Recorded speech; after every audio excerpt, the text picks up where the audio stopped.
Hello guys, এই দেখো আমরা আজকে এখন যাচ্ছি আমার মায়ের দ্বিতীয় ডোজের টিকা দিতে। আমরা এই পাশেই একটা ক্লিনিকে যাব। হসপিটালে 8 দিনে চলে এসেছি আমরা। মানে কি করতে আসি মা? টিকা দিতে আসছি না মা? এই দেখো আমার মা আজকে টিকা দিয়ে আসলো। টিকা দিয়ে আসলাম আমরা। মার অবস্থা আজকে ভীষণ খারাপ।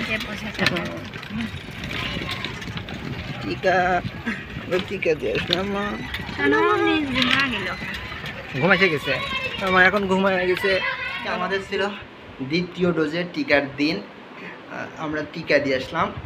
8 দিন হসপিটালে গেছিলাম, বুঝছো? এই দেখো দেখো পিছনে মনের মা কাজ করতেছে। ও দেখো বেড ঠিক করতেছে। আমরা কেবলই আসলাম, সেই সকালে গেছি, একটু হালকা নাস্তা করে গেছি, আর এখন আসলাম টিকা দেওয়ার সময়।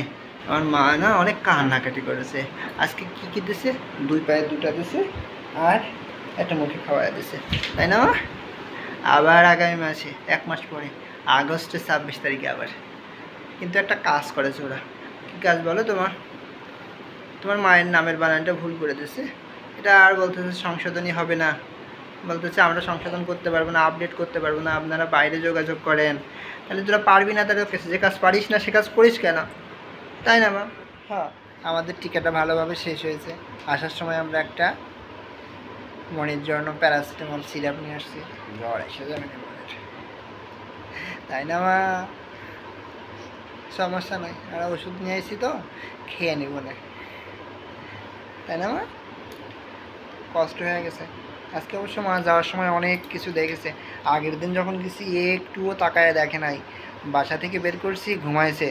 হসপিটালে গেছি শুধু যখন ভ্যাকসিন 2টা ইঞ্জেকশন দিয়েছে তখন কান্নাকাটি করছে। তারপরে বাইরে নিয়ে এসে মাতৃদুগ্ধ যে কেন্দ্র আছে ওইখান থেকে একটু খাওয়া নিয়ে আসছে, তখন কান্না থামছে, আবার ঘুম। একদম বাসা পর্যন্ত আসছে, তখনও ঘুম। আর আজকে যাওয়ার সময়ও মা সব দেখতে দেখতে গেছে, যায় একটু ঘুমাইছিলাম।